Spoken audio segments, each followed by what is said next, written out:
Tania Brown. Welcome to the Real Life Planning Podcast. I have to say, I'm really excited that you're here today. You're one of my absolute favorite people. We've worked together. We're in a business coaching circle together. You are my organizational and decluttering hero. Welcome. I'm really glad you're here. Those people who aren't as lucky as me to know you, what's important to know about you? Tell us your story. Let's see, my story. So born and raised in the tiny city of Brooklyn, New York. Joined the Army. Favorite assignment, no kidding, was helping cadets survive a grenade assault course. That was so much fun. From there, one of the other lessons I got was in finances because I had no financial background. When you're in the military, they just give you what seemed like free credit. I took them up on their offer, and somehow the thought of paying them back didn't really occur to me. So my first lesson was having to go before my commander for not paying a credit card bill, and I had to write out a plan to pay down this bill that I ran up. And that was really my first lesson in finance. It taught me that you can create a plan to do something with your money, and that lesson stuck. And really, the lesson I got from there fueled my interest in money. I grew up really poor. I also learned, there's a connection. This is something I can learn and grow from. It was the first time I realized you just aren't lucky and born wealthy. There are tools and things to do. When that entered my head, that opened up an entire new world. And then I became a financial planner from there. And also an amazing financial coach over time as your financial planning practice evolved. Would you say that your life experiences informed your work and what you do now? Oh my gosh, yes. My life experiences definitely inform my work. Going from a single mom on public assistance to like working with the NBA as a financial coach, I understood firsthand how the money lessons you unintentionally grow up with just by being in different environments affect how you feel about money. I can understand how that can become a trap. I understand the bridge to get from there to a place of financial security, then to get to a place of where you have some level of financial independence to make decisions. And what those leaps look like. A lot more sensitivity to people in struggles because we've had our fair share of struggles and how difficult it is in those situations. Not to say that other planners or advisors do not have empathy, but I have empathy from the place where I've actually been there. I think many of us that worked in financial wellness programs, which is what we both did before we started our own business, we came at this from trying to use our own lives and our own struggles to pay it forward to other folks. There's a good slice of financial planners who came to this because they overcame their own issues with debt or student loans or other financial challenges, and now they're out there helping people. Tell us about the business that you have now that you started mostly during the pandemic, and now it's really thriving. What's that like? That was a journey. So you've been on the journey with me. One of the things as I went through the financial planning process, or as I went through financial planning, being a planner, to be quite honest, I didn't feel like I had a place in the industry. I felt like such an oddball. One, because I came from poverty to where I am now. I didn't find that any place that spoke to me as a mom, as someone who saw money as a way to live out your purpose and to serve beyond just myself. I wanted something that spoke to those values. One point, my husband and I were $150K in debt. We paid off debt. We had a late start. I didn't find any place that spoke to that. I remember telling probably you and my husband, if I hear one more time, the best way to invest for retirement is to start at 25, I'm going to scream. And not that it's not bad advice. It's just not practical. If I am 40, unless that comes with a time machine, what am I supposed to do with that? I found it was nothing that spoke to, okay, your kid is 17 and you need to save for college. What do you do? You're 40 and you're starting over. What do you need to do? And also the mom stuff, like budgeting the endless supply of kid expenses that pop up. What do you do if your job, you may like your job, but you may want to take a step back because your child only gets one childhood? That's the origins of how Financially Thriving Mom got created. Also, for that person who manages their family finances, they had a thousand things to do. I thought, how can I help them simplify this? How can I help them make the most of this? How can I speak in a way to where they are currently so they can do the things that matter most, like tickles or cuddles? In this financial journey that you had in these profound changes that you made in your own financial life over time. Did you have a financial mentor? Is there somebody that you learned from over time as you were doing this? Yeah, I start crying. She actually passed away.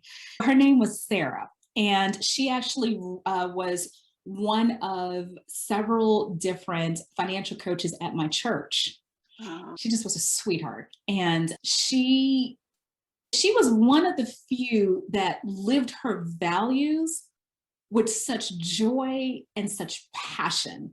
She passed away, she just barely turned 40, but she and her husband worked to pay off their house early so she could be the mom that, and not to say that quitting your job is the only way to be the mom, but how she saw her purpose was to dive deep into serving her family, serving her community. And for her, that meant being a stay-at-home mom, and how committed they were so she can do that. She said, I don't care what your purpose is. For some women, it's to continue to work. For others, it's to work part-time. She's like, whatever that is, how can I help support you live out your purpose? And just, she was such a leader in how well she did it and how well she did it with so much joy.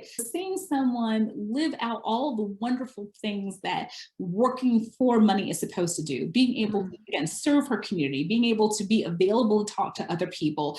It was wonderful watching someone live this out loud. It sounds like she was an amazing person, and 40 is that's way too young. It sounds like that's something that you do for other people. And I watch you because I know, in our coaching circle, we talk every week that you're a mom of your own kids and a stepchild, and then you're also a foster mom. Can you tell us a little bit more about that and how you thrive in the midst of this big family? I don't know I think we're half crazy. I don't know what it is about me. I love mothering. I love pouring into people. I love nurturing people. I truly believe that every person is here for a purpose, that every person is here for a reason, that every person is a masterpiece of God, uniquely and divinely created for a purpose. And it breaks my heart when someone can't live that out. So when it came to foster care, for whatever reason, my natural pull was towards teens, because by the time they're teens, people think it's their fault. They're labeled. And it's ridiculous. And they're labeled for the most insane reasons. But once that label's attached to you, it follows you for life. Yeah, but they're still kids. We know this from our own kids. They're still kids. There's no one to be that intervention to say you're moving in the wrong direction. If I could be that last intervention between them and the world to help guide them in the right direction in my own way, can I help them find who they are in God, find how they're uniquely divine and divinely created? Can I help them redefine themselves, that they're not their circumstances, they're not their parents, they're not their parents' shortcomings, that they don't deserve to be here and they don't deserve to be labeled. Also, when I realized that I think it was in excess of 70% of kids who are sex trafficked had some affiliation with foster care. I can't save everyone, but I can save the girls that come to me. So that's where my passion comes from. I find joy in the craziness. My husband and I look at each other like we're crazy, because you got all the teenage things, the kids you don't know, but there is such a joy in pouring into someone who desperately needs to be parented, whether they realize they need to be parented or not. So I think doing that, and we talked about this a little bit on Monday, I've gotten good at saying no to a lot of stuff. You were amazingly productive, and it was one of the things that I really admire about you. You can say no with grace too. Yeah, I learned no is a complete sentence, and for everything I say yes to, that's something I can't say no to.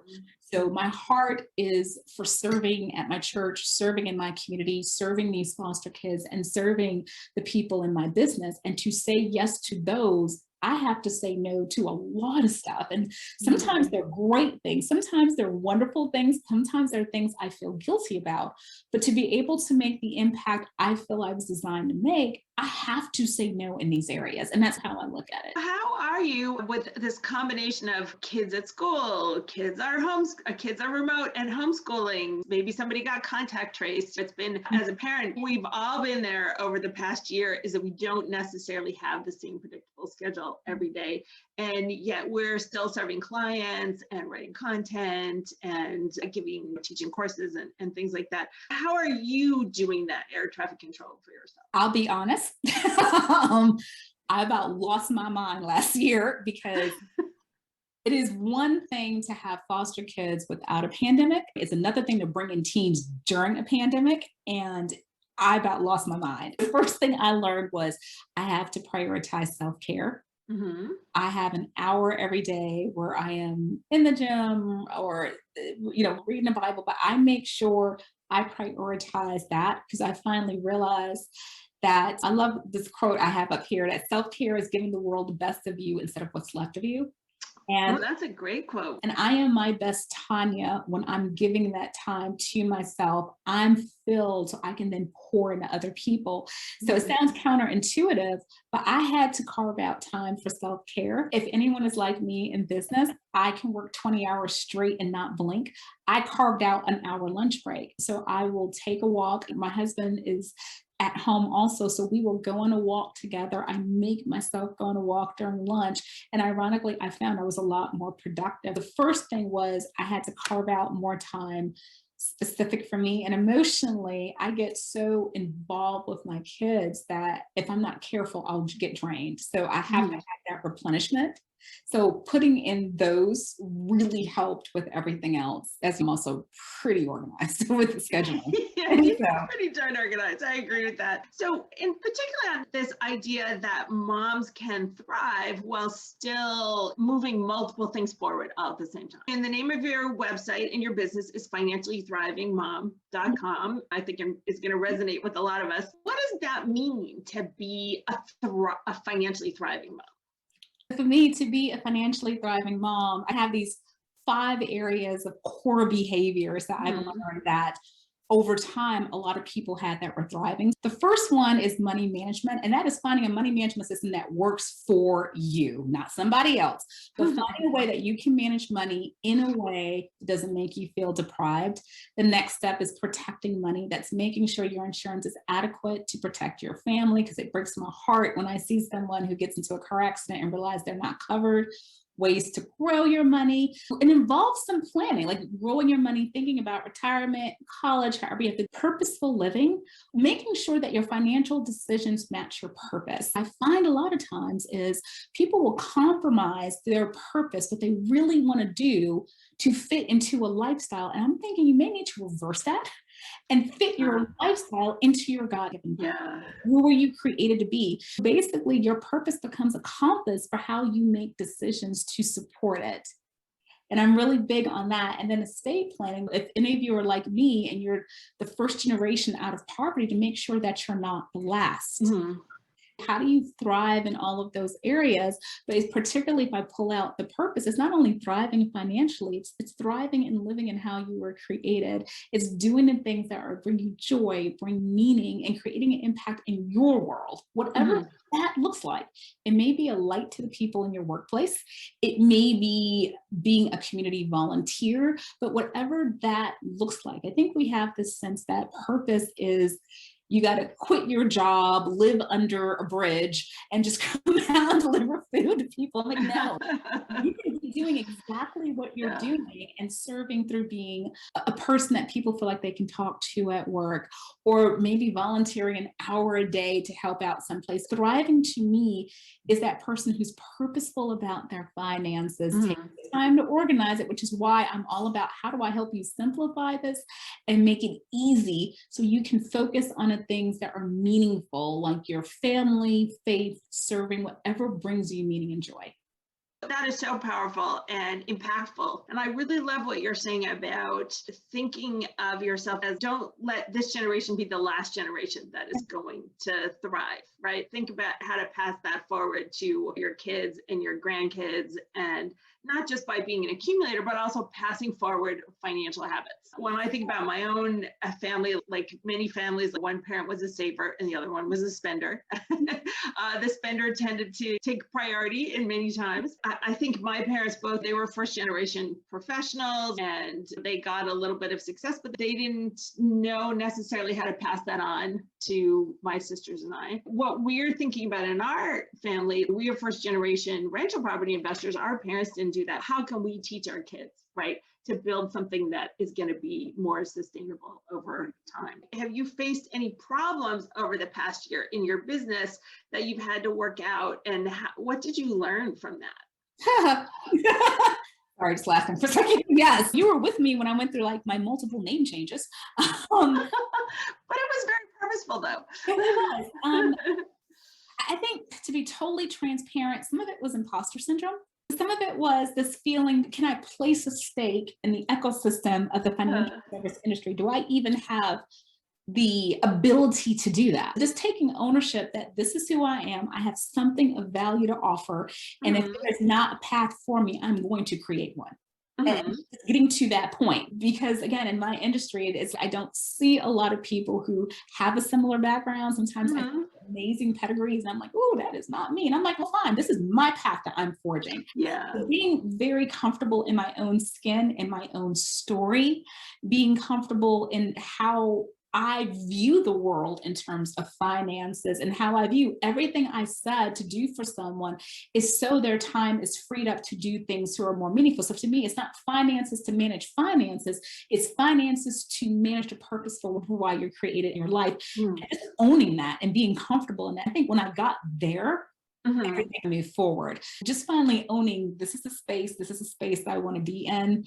That was the first one. The second one was actually when I started to do surveys and find out, and not to make assumptions. I don't know if people are going to see this, but I have a bunch of gray hair. I just naturally assumed that no one younger would really want to talk to someone that's my age. I don't know why I assume that, but for whatever reason, I just assumed that pushing 50 or getting and being in my late 40s, that nobody 10 years younger would be able to relate to me. And what I found was the majority of the people who did were 10 years younger. The big thing last year was when I started to do the surveys, not assuming. Thankfully, I didn't assume anything about the business last year. I didn't assume one way or another that the business was going to be bad or good last year. I just kept trudging forward, which I am so glad I did, because it wound up being a great year. I never really thought that people needed to hear different messages. People needed to hear people who have a different approach to viewing money. I think the national pause made a lot of people reflect on themselves, made a lot of people reflect on their lives, coming out of the pandemic, thinking, okay, how do I move forward now? How do I move with purpose now?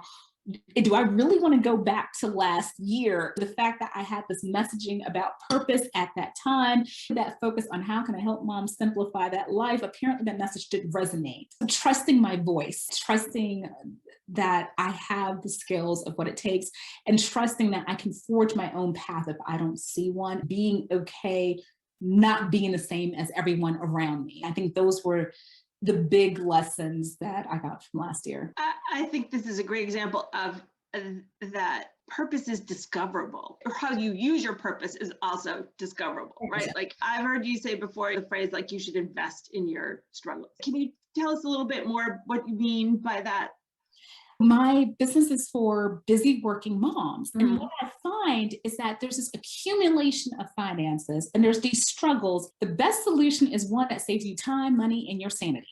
If the three combos are there, then invest in your struggles. You know this. I think I told this to some people that last year was the year of expansion for me, and it was mostly my hips. I just decided I am tired. I eat my feelings. I need to learn something different. So I invested in new, and it was a great thing for me. And we both made steps to invest in our health. For me, I was willing to put money into this, which I'm so glad I did. I hate shopping with a passion. Instacart has been a dream. It's like these little things that people don't think about. In my opinion, it's that investment in time, money, and most importantly, your sanity. And to be okay investing in those things, you're not wasting money, you're freeing up your mental space, you're freeing up your time, and you're giving yourself that ability to focus on something else. So not to feel shamed or bad with doing those things. Forgive me, I know there's some people from Brooklyn. I'm from Brooklyn, and I know they're grass. We have a lot of grass. I'm in Cynthia Meyer. Georgia, so I have grass, but I don't believe in touching it. So we have lawn care because that is not my happy place. I know there are people who love to garden. I cry.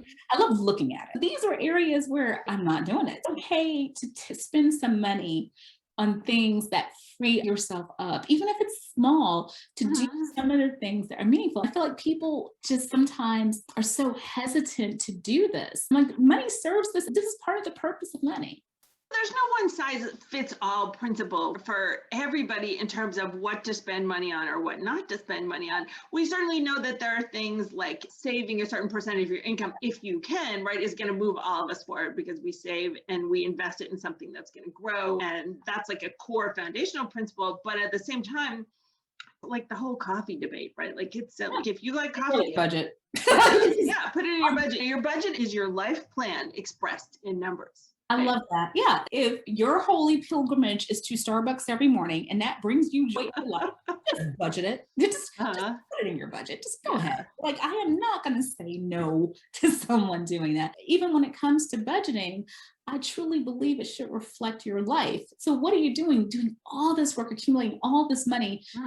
As long as you're able to manage the rest of your finances, if there's something that brings you joy, A small pleasure. small pleasure, just go ahead and do it. But I'm totally with you on that. Interestingly, I want to get your opinion about this. Investing in our struggles so that we are leaving us of them if we can. And then also the idea that we're working through our struggles, right? Because that makes us better people. Yeah. And being an entrepreneur or a solopreneur is all about learning from our mistakes. I was on a podcast with Michael Reynolds, the Fee Only Financial Planner, about a year and a half ago. One of the questions on the podcast was, if you had $100, what would you do with it? And everybody gave different answers.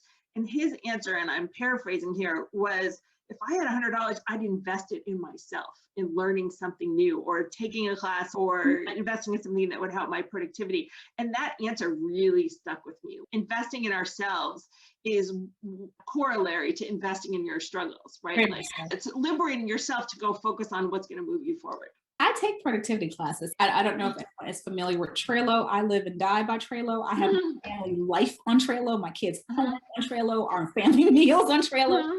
I took a class on Trello and to become a master at it. So I thought to myself, okay, I can scour the internet, sort of kind of learn this, or I can pay for a process in the system and learn this in 2 hours. Which one do I want? Again, we go to a little trifecta of sustainability and survivability, time, money, insanity. To me, it was pay for the program and pay for the process. So yes, I am a big believer in, if someone has figured this out and they have a process, especially if it's inexpensive, I will take the process.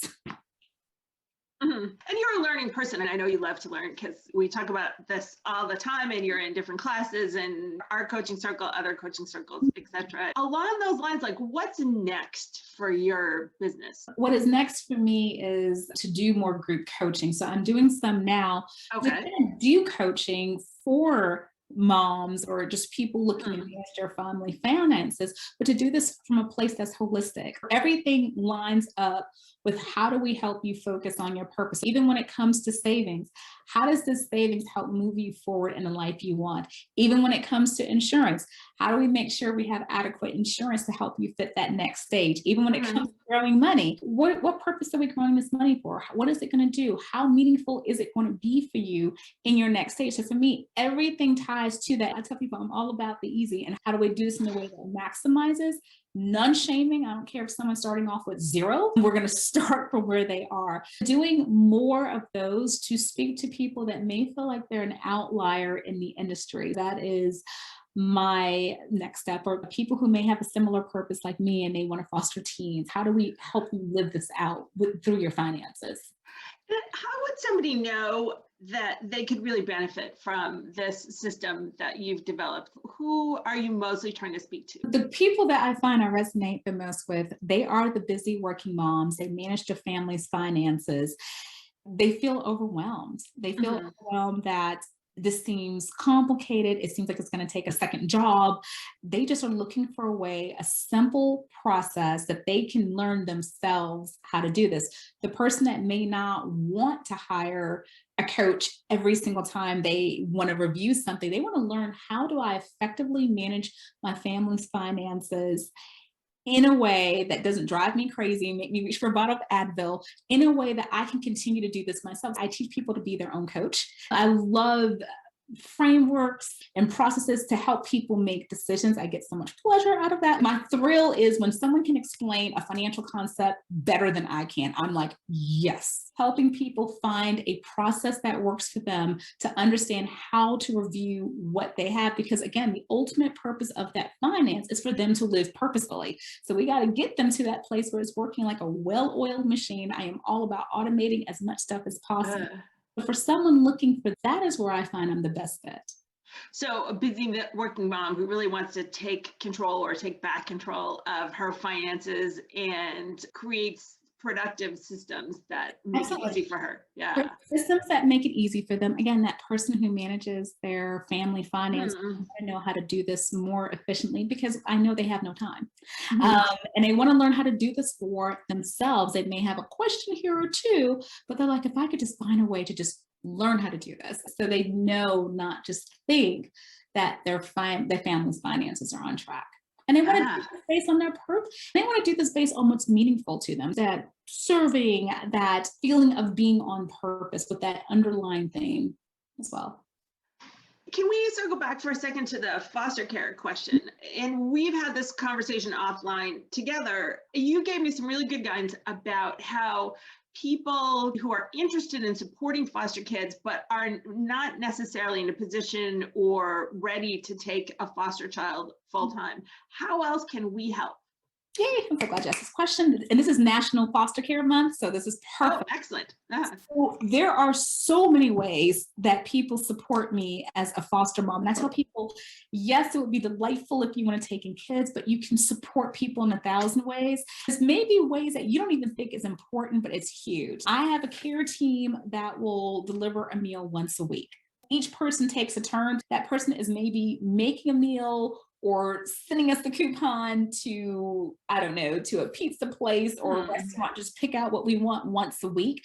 I cannot tell you how helpful that is because especially when you start to have multiple foster kids that do not have the same mom and dads, you are dealing with multiple courts, multiple social workers, multiple lawyers, and you get hit with stuff left and right. My absolutely fantastic plans for dinner can just go up in the air. Sometimes just knowing that's one day I think that I know something will be done, and maybe that little bit of time I would take to prepare or whatever a meal I may need to pour into a kid, or if it had a really bad day, it's really helpful. Something called respite. So that is if you don't want to take kids ongoing, maybe taking care of a kid while a parents go on a date night, taking care of a kid for a day or a weekend, or even a week while the parents are on summer vacation, because it is really hard to find care for foster kids because there's so many rules. So even if you're willing to cover a family while they go on vacation, that's really helpful. If you are interested in older kids, there are several programs throughout the country for kids who are aging out of foster care, and that could be a mentor to them. So they don't even have to live with you. It's, are you willing to pour into them? And think about when you were a teenager, how much you knew and how much your parents just poured into you. Tying a tie, do you get a credit card? What should you look for in your first job? How should you look when you go to your first job? Those little things that we don't think about, these kids need help in those areas. So even willing to be a mentor to these kids are huge. Tania, that's absolutely wonderful. And we're going to stick some resources so where people can learn more about how to support foster families and foster kids. We're going to stick those in the show notes today so they can just hyperlink to them and explore them a little bit further. To finish up here, and I hope I'm not surprising you too much with this question, what's the best piece of advice you have ever received? I'm sorry, I'm laughing because it came from a movie. So I tell people in the most motivational movie of all times, Finding Nemo, Dory just keeps swimming. Even as a foster mom, there are days that are just tough. Even in a business, if I have a business goal, I don't hit the goal. I don't care. It doesn't even matter if I hit the goal. At times, I'm like, I'm not as far as long as I should be. And I have to remember to just keep swimming. Some days I will swim an inch. Some days I will swim, but at all times I am moving forward, and I just have to plant that in my memory. And that just really resonated with me. Oh man, that's so powerful. I love that. What are you curious about right now? You're a learner. What are you learning right now? Oh, everything. I'm so fascinated with everything. So I'm really looking at like surveys and statistics about the pandemic. Did it move the needle? Did it move, like, I think we can all agree in the United States, we are an amazingly overworked, under vacation culture. Are we going to change as a culture as a result of this? That movement towards fulfillment, what does that look like? How do we see jobs? How do we see family? How do we see activities? How do people view what prosperity looks like? How do people view what thriving looks like? And especially in our quite divided nation, how do we come back together?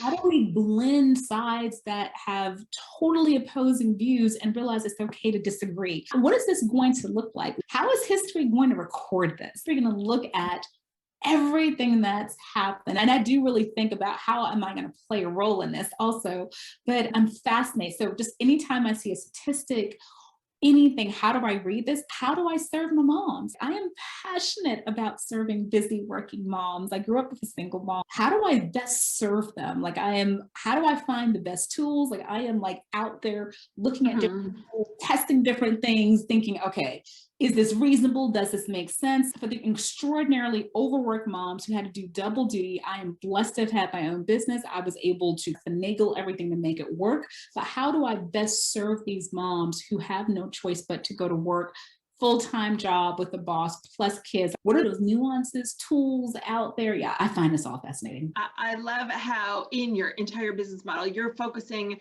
on what moms want to create, right? Which is a thriving financial life and a thriving family, as opposed to focusing on the problem. Shame's never a motivational strategy, right? No, the idea that people can thrive, and that has multiple moving parts. Like I just love that. Well, where can people find you online?